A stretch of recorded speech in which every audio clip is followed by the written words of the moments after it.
So we need to get the facts straight. How does this virus work? How does it transmit? Where does it want to go? And let's protect ourselves. I'm Dr. Peter Lin. I'm a family physician in Toronto, Canada. The coronavirus is a family of viruses that can cause as mild things as just a common cold, all the way up to SARS or MERS. These are these bad pneumonias that we're talking about.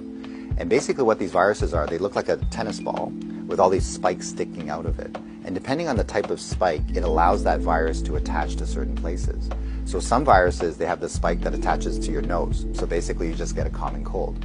But the SARS virus and this new virus that we're talking about has the spike that allows it to attach to the cells in your lung. And when it attaches there, it puts in information to make photocopies of itself. So it uses our equipment to make more viruses.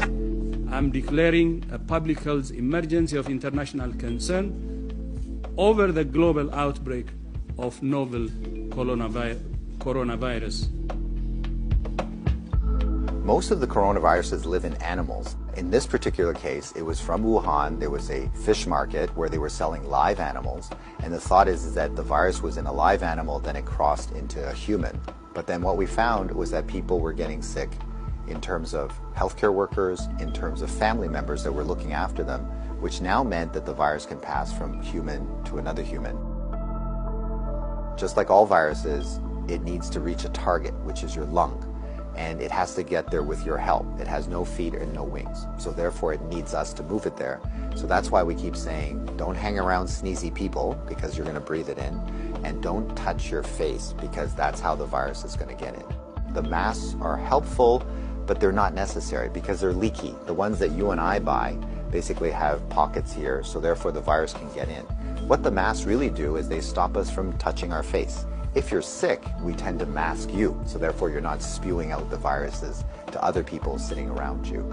The true people that have the real masks are the N95. Those are sealed. These are for the doctors that may be caring for the patients.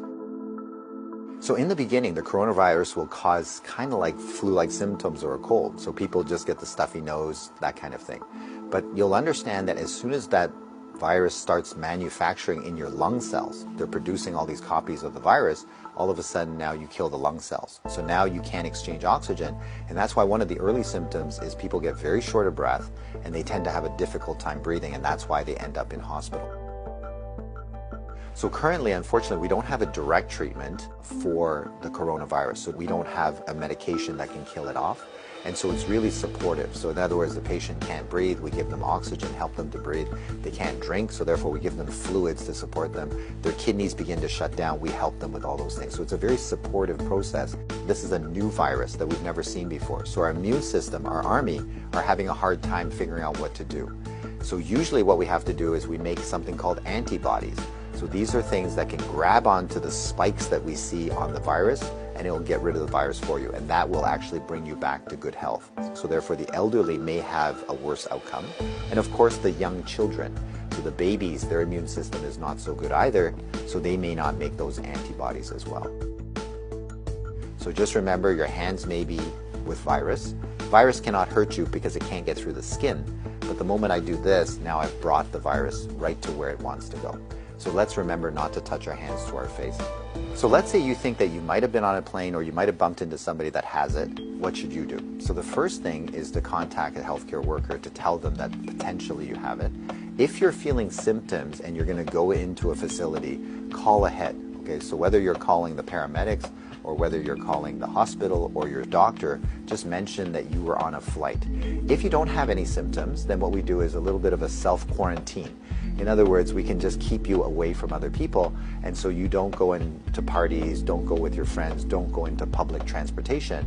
So we can contain it very easily by making sure that you do a self-confinement, so to speak, for the, let's say, 7 to 14 days is the longest incubation time. So after that, if you're feeling well, then you don't have anything to worry about. So if we get the facts right, then we don't have to be overly worried, but we do the right things so that we don't get the virus ourselves and that we don't pass it on to others. And if we look after each other in this way, this virus will have nowhere to go. It needs us to move it, it needs us to make copies for it, and if we don't help it, then the virus will stop. So we have the power to do that right now.